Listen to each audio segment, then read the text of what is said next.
everyone. Today I am going to explain you chapter number 7, Glimpses of India, from your book First Flight. This chapter is in 3 parts. First part is A Baker from Goa by Lucio Rodriguez. Second part, Kurk Lokesh Abrol. Third part is Tea from Assam, Arup Kumar Datta. Now I am going to explain you part 1, A Baker from Goa. This is a pen portrait of a traditional Goa village baker who still has an important place in his society. ਇਸ chapter ਦੇ ਵਿੱਚ describe ਕੀਤਾ ਗਿਆ Goa village ਦੇ ਵਿੱਚ ਜੋ baker ਸੀਗੇ ਉਹਨਾਂ ਦੀ ਲਾਈਫ ਨੂੰ who still has an important place in his society. ਉਹਨਾਂ ਦੀ ਹੁਣ ਤੱਕ ਵੀ society ਦੇ ਵਿੱਚ ਬਹੁਤ ਜ਼ਿਆਦਾ important place ਹੈ. Our elders are often here reminiscing nostalgically about those good old Portuguese days, the Portuguese and their famous loaves of bread. ਜਿਸ ਤਰ੍ਹਾਂ ਕਹਿੰਦਾ ਸੀ ਆਪਣੇ ਐਲਡਰਸ ਤੋਂ ਸੁਣਦੇ ਹਾਂ, ਰਾਈਟਰ ਕਹਿ ਰਿਹਾ ਕਿ ਜਿਸ ਤਰ੍ਹਾਂ ਅਸੀਂ ਆਪਣੇ ਐਲਡਰਸ ਤੋਂ ਸੁਣਦੇ ਹਾਂ, reminiscing nostalgically means thinking fondly of the past, ਯਾਨੀ ਆਪਣੇ ਪਾਸਟ ਬਾਰੇ ਸੁਣਦੇ ਹਾਂ, about those good old Portuguese days, ਉਹਨਾਂ ਉਸ ਟਾਈਮ ਦੇ ਵਿੱਚ ਜਦੋਂ ਗੋਆ ਦੇ ਵਿੱਚ ਕਿਹਨਾਂ ਦਾ ਰਾਜ ਸੀ, ਪੁਰਤਗੀਜ਼ ਦਾ, ਪੁਰਤਗਾਲੀਆਂ ਦਾ ਰਾਜ ਸੀ. ਠੀਕ ਹੈ, ਪੁਰਤਗੀਜ਼ ਬਾਰੇ ਸੁਣਦੇ ਹਾਂ, ਉਹਨਾਂ ਲੋਕਾਂ ਬਾਰੇ ਸੁਣਦੇ ਹਾਂ ਅਤੇ ਉਸ ਟਾਈਮ ਦੇ ਵਿੱਚ ਜੋ ਬ੍ਰੈਡ ਫੇਮਸ ਸੀਗੀ ਉਸ ਬ੍ਰੈਡ ਬਾਰੇ ਸਾਨੂੰ ਨੌਲੇਜ ਮਿਲਦੀ ਹੈ. ਦੋਜ਼ ਈਟਰਸ ਆਫ ਲੋਵਸ ਮਾਈਟ ਹੈਵ ਵੈਨਿਸ਼ਡ, ਕਹਿੰਦੇ ਭਾਵੇਂ ਉਹ ਈਟਰਸ ਨੇ ਜੋ ਯਾਨੀ ਪੁਰਤਗਾਲੀ ਨੇ ਸੀ ਜੋ ਜਿਹੜੇ ਕਿ ਉੱਥੇ ਰਾਜ ਕਰਦੇ ਸੀਗੇ, ਉਹ ਭਾਵੇਂ ਹੁਣ ਇੱਥੋਂ ਚਲੇ ਗਏ ਨੇ, but the makers are still there, ਪਰ ਬ੍ਰੈਡ ਬਣਾਉਣ ਵਾਲੇ ਨੇ ਜੋ ਹੁਣ ਵੀ ਉੱਥੇ ਗੋਆ ਦੇ ਵਿੱਚ ਪ੍ਰੈਜ਼ੈਂਟ ਨੇ. We still have amongst us the mixers, the moulders and those who bake the loaves. ਕਹਿੰਦੇ ਉਸੇ ਤਰ੍ਹਾਂ ਸਾਰਾ ਕੁਛ ਚੱਲ ਰਿਹਾ ਸਿਸਟਮ, ਜਿਸ ਤਰ੍ਹਾਂ ਕਿ ਫਲੋਰ ਨੂੰ ਮਿਕਸ ਕੀਤਾ ਜਾਂਦਾ, ਦੈਨ ਮੋਲਡ ਕੀਤਾ ਜਾਂਦਾ, ਸ਼ੇਪ ਦਿੱਤੀ ਜਾਂਦੀ ਹੈ ਬ੍ਰੈਡ ਨੂੰ, and those who bake the ਲੋਵਸ, ਅਤੇ ਉਸ ਤੋਂ ਬਾਅਦ ਕੀ ਹੈ ਉਸਨੂੰ ਬੇਕ ਕੀਤਾ ਜਾਂਦਾ ਹੈ. ਠੀਕ ਹੈ, those age old time tested furnaces still exist.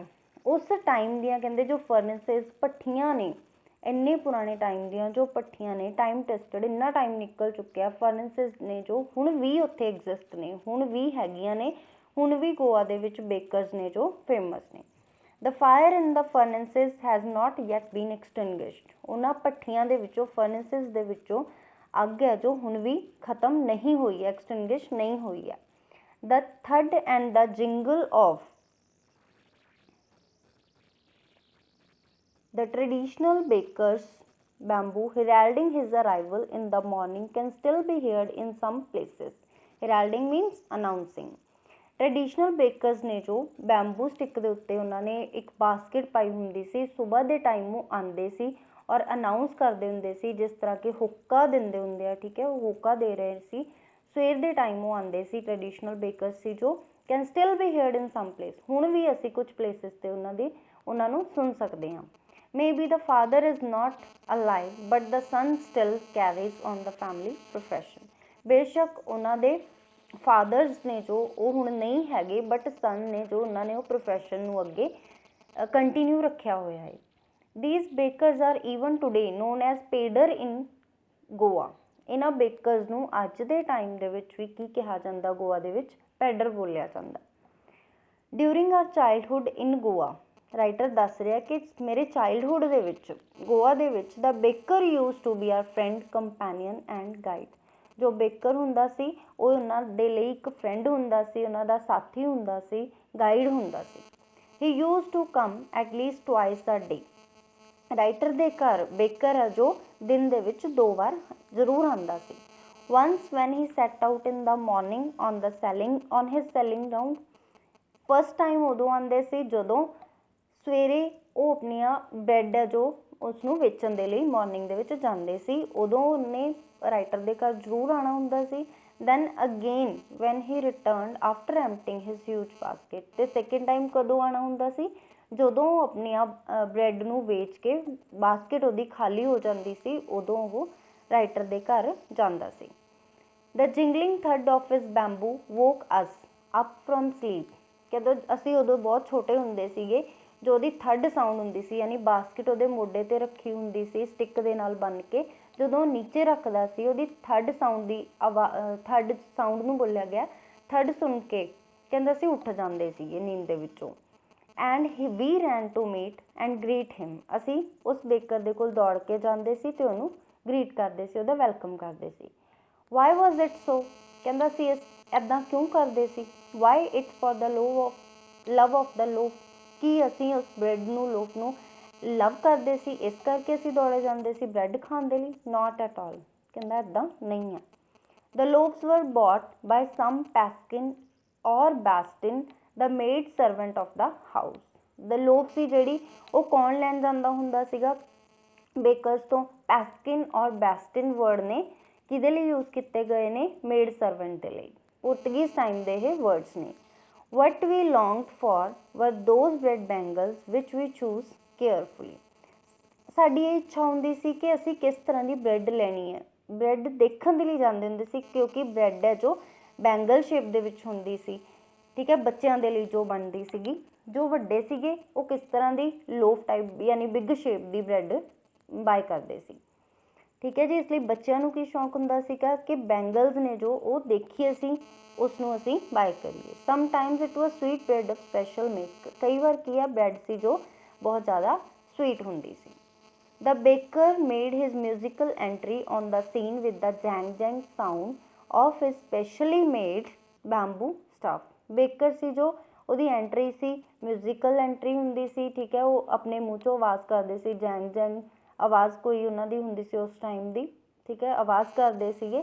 Bamboo staff, staff means ਜੋ ਸਟਿੱਕ ਉਹਨੇ ਮੋਢੇ 'ਤੇ ਰੱਖੀ ਹੁੰਦੀ ਸੀ, ਠੀਕ ਹੈ, ਬਹੁਤ ਹੀ ਆਵਾਜ਼ ਆਉਂਦੀ ਹੁੰਦੀ ਸੀ ਜਦੋਂ ਉਹ ਬੇਕਰ ਸੀ ਆਉਂਦੇ ਹੁੰਦੇ ਸੀ।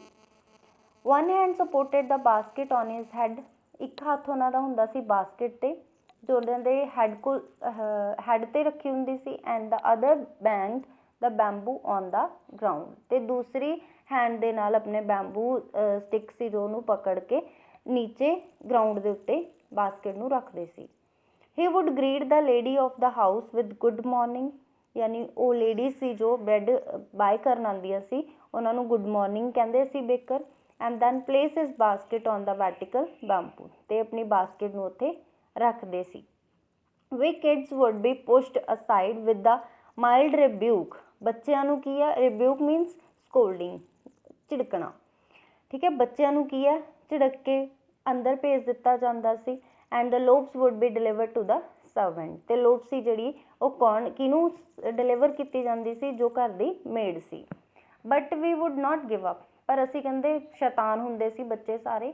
ਵੀ wood ਕਲਾਈਂਬ a bench or the parapet and peep into the basket, ਅਸੀਂ ਕੀ ਕਰਦੇ ਸੀ ਕਹਿੰਦਾ ਬੈਂਚ 'ਤੇ ਚੜ੍ਹ ਜਾਂਦੇ ਸੀ, ਜਾਂ ਫਿਰ ਪੈਰਾਪੈਟ ਹੁੰਦੀ ਹੈ ਬਾਊਂਡਰੀ, ਘਰ ਦੇ ਬਾਰ-ਬਾਰ ਜੋ ਬਾਊਂਡਰੀ ਕੀਤੀ ਹੁੰਦੀ ਹੈ ਵਾਲ, ਬਾਊਂਡਰੀ ਵਾਲ, ਉਹਦੇ 'ਤੇ ਚੜ੍ਹ ਕੇ ਅਸੀਂ ਬਾਸਕਿਟ ਦੇ ਵਿੱਚੋਂ ਝਾਕਦੇ ਸੀ, ਦੇਖਦੇ ਸੀ। I can still recall the typical fragrance of those loaf, ਸਾਨੂੰ ਹੁਣ ਵੀ ਕਹਿੰਦਾ ਉਹ ਫ੍ਰੈਗਰੈਂਸ ਹੈ ਜੋ ਸੈਂਟ ਹੈ ਜੋ ਹੁਣ ਵੀ ਉਹਨਾਂ ਲੋਵਸ ਦੀ ਯਾਦ ਹੈ। Loaves for the elders and the bangles for the children, loaves ਹੁੰਦੀ ਵੱਡੀ ਬ੍ਰੈਡ ਹੁੰਦੀ ਸੀ ਜੋ ਕਿਹਦੇ ਲਈ, ਐਲਡਰਸ ਦੇ ਲਈ ਹੁੰਦੀ ਸੀ, ਅਤੇ ਬੱਚਿਆਂ ਦੇ ਲਈ ਕਿਹੜੀ ਬ੍ਰੈਡ ਸੀ, ਬੈਂਗਲ ਸ਼ੇਪ ਦੇ ਵਿੱਚ ਸੀ। Then we did not even care to brush our teeth or wash our mouths properly, ਕਹਿੰਦੇ ਸਾਨੂੰ ਇਹ ਵੀ ਨਹੀਂ ਸੀ ਕੇਅਰ ਹੁੰਦੀ, ਅਸੀਂ ਬਰਸ਼ ਤੱਕ ਨਹੀਂ ਸੀ ਕਰਦੇ ਉਸ ਬ੍ਰੈਡ ਨੂੰ ਖਾਣ ਦੇ ਲਈ, ਇੰਨੀ ਜ਼ਿਆਦਾ ਵੇਟ ਕਰਦੇ ਹੁੰਦੇ ਸੀ, ਨਾ ਹੀ ਅਸੀਂ ਮਾਊਥ ਵਾਸ਼ ਕਰਦੇ ਸੀ ਪ੍ਰੋਪਰਲੀ। ਐਂਡ ਵਾਈ ਸ਼ੁੱਡ ਵੀ, ਕਹਿੰਦਾ ਅਸੀਂ ਇੱਦਾਂ ਕਿਉਂ ਕਰਦੇ ਸੀਗੇ, ਕਿਉਂ ਕਰਨਾ ਚਾਹੀਦਾ ਸੀ ਇੱਦਾਂ। Who would take the trouble of plucking the mango leaf for the toothbrush, ਕਹਿੰਦਾ ਉਸ ਟਾਈਮ ਕੀ ਹੁੰਦਾ ਸੀ, ਦਾਤੂਨ ਕਰਦੇ ਸੀ ਲੋਕੀ ਬਰਸ਼ ਦੀ ਜਗ੍ਹਾ 'ਤੇ। ਕਹਿੰਦਾ ਅਸੀਂ ਇੰਨੀ ਟੈਨਸ਼ਨ ਕਿਉਂ ਲਈਏ, ਇੰਨਾ ਟਾਈਮ ਵੇਸਟ ਕਿਉਂ ਕਰੀਏ, ਪਹਿਲਾਂ ਮੈਂਗੋ ਲੀਫ ਲੈ ਕੇ ਆਈਏ, ਠੀਕ ਹੈ, ਦਾਤੂਨ ਲੈ ਕੇ ਆਈਏ, ਫਿਰ ਬਰਸ਼ ਕਰੀਏ, ਠੀਕ ਹੈ। And why was it necessary at all, ਇਹ ਇੰਨਾ ਜ਼ਿਆਦਾ ਜ਼ਰੂਰੀ ਤਾਂ ਹੈ ਨਹੀਂ ਗਾ, ਕਿਉਂ ਇੰਨਾ ਜ਼ਰੂਰੀ ਹੈ। ਦ ਟਾਈਗਰ ਨੈਵਰ ਬਰਸ਼ਡ ਹਿਜ਼ ਟੀਥ, ਬੱਚੇ ਟਾਈਗਰ ਹੈ ਜੋ ਉਹ ਵੀ ਆਪਣੇ ਟੀਥ ਬਰਸ਼ ਨਹੀਂ ਕਰਦਾ। Hot T could wash and clean up everything so nicely after all, ਕਹਿੰਦੇ ਕੁਛ ਵੀ ਅਸੀਂ ਖਾਂਦੇ ਹਾਂ, ਖਾਣ ਤੋਂ ਬਾਅਦ ਜਦੋਂ ਅਸੀਂ ਹੌਟ ਟੀ ਪੀ ਲੈਂਦੇ ਹਾਂ ਤਾਂ ਸਾਡਾ ਮਾਊਥ ਹੈ ਜੋ ਆਪਣੇ ਆਪ ਵਾਸ਼ ਹੋ ਜਾਂਦਾ ਹੈ। The next paragraph, marriage gifts are meaningless without the sweet bread known as the bowl, just as a party or a feast loses its charm without bread। यानी मैरिज ਦੇ ਗਿਫਟ ਸੀ ਉਹ ਮੀਨਿੰਗਲੈਸ ਮੰਨੇ ਜਾਂਦੇ ਸੀ ਅਗਰ ਉਹਨਾਂ ਦੇ ਵਿੱਚ ਬ੍ਰੈਡ ਨਹੀਂ ਹੁੰਦੀ ਸੀ। ਉਦੋਂ ਉਸ ਟਾਈਮ ਪੋਰਟੁਗੀਜ਼ ਟਾਈਮ ਬ੍ਰੈਡ ਨੂੰ ਕੀ ਕਹਿੰਦੇ ਸੀ? ਬੋਲ।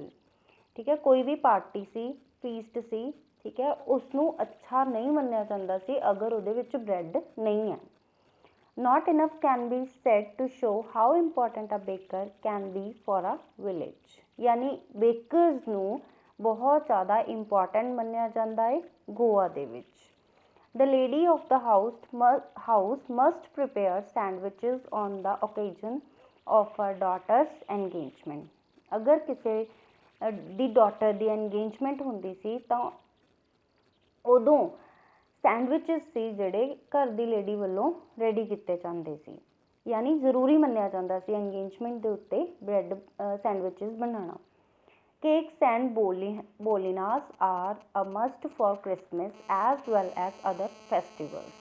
Cakes ਤੇ bolinas ਜੋ ਸੀ ਉਹ ਕ੍ਰਿਸਮਸ ਦੇ ਟਾਈਮ 'ਤੇ ਉਹਨਾਂ ਨੂੰ ਇੰਪੋਰਟੈਂਟ ਮੰਨਿਆ ਜਾਂਦਾ ਸੀ ਜਾਂ ਕੋਈ ਵੀ ਹੋਰ ਫੈਸਟੀਵਲ ਹੁੰਦਾ ਸੀ ਉਦੋਂ ਇੰਪੋਰਟੈਂਟ ਮੰਨਿਆ ਜਾਂਦਾ ਸੀ। ਯਾਨੀ ਕੇਕਸ ਔਰ ਬੋਲੀਨਾਸ ਹੁੰਦੇ ਨੇ ਕੁਕੀਜ਼, ਠੀਕ ਹੈ ਜੀ, ਕੋਕੋਨਟ ਕੁਕੀਜ਼ ਨੂੰ ਕਹਿੰਦੇ ਆ ਬੋਲੀਨਾਸ, ਅਤੇ ਇੰਪੋਰਟੈਂਟ ਮੰਨੇ ਜਾਂਦੇ ਸੀ। Thus the presence of the baker's furnace in the village is absolutely essential.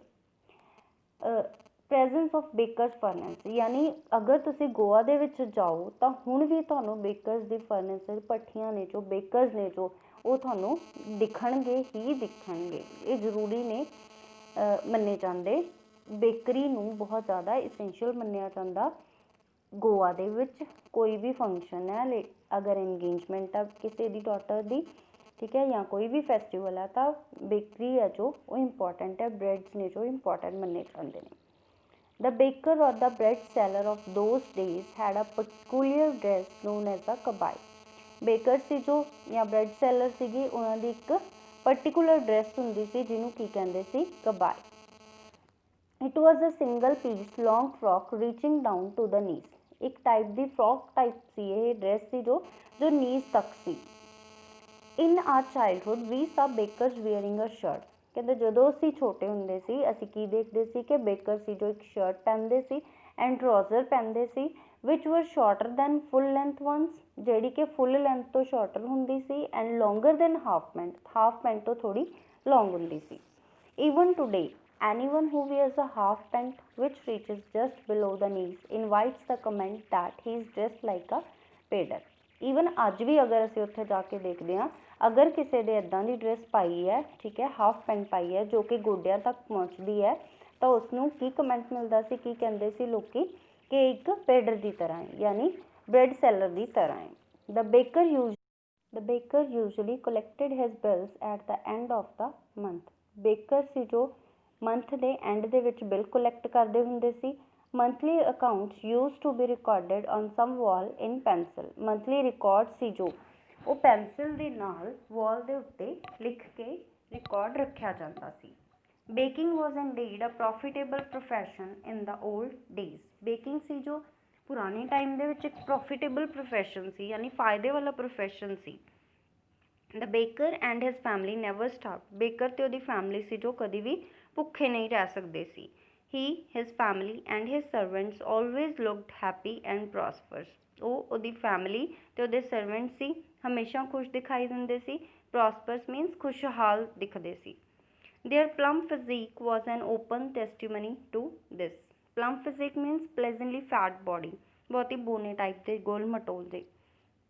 Open testimony to his, open testimony means public statement about a character or quality, ਠੀਕ ਹੈ। ਉਹਨਾਂ ਦੀ ਕੁਆਲਿਟੀ ਸੀ ਜੋ ਇਹੀ ਫਿਜ਼ੀਕ ਹੁੰਦੀ ਸੀ ਕਿ ਉਹ ਬਹੁਤ ਛੋਟੇ ਹੁੰਦੇ ਸੀ ਔਰ ਫੈਟੀ ਹੁੰਦੇ ਸੀ। Even today any person with the jackfruit means like broccoli, ਠੀਕ ਹੈ। ਕਹਿੰਦੇ ਅੱਜ ਦੇ ਟਾਈਮ ਦੇ ਵਿੱਚ ਕੋਈ ਵੀ ਪਰਸਨ ਹੈ ਜੋ ਜੈਕ ਫਰੂਟ ਦੀ ਤਰ੍ਹਾਂ ਹੀ ਯਾਨੀ ਛੋਟਾ ਜਿਹਾ ਗੁਲ ਮਟੋਲ ਹੈ, like physical appearance is easily compare to a baker. ਉਸਨੂੰ ਕਿਹਦੇ ਨਾਲ ਕੰਪੇਅਰ ਕੀਤਾ ਜਾਂਦਾ ਸੀ? ਇੱਕ ਬੇਕਰ ਦੇ ਨਾਲ ਕੰਪੇਅਰ ਕੀਤਾ ਜਾਂਦਾ ਸੀ। Thank you and have a great day.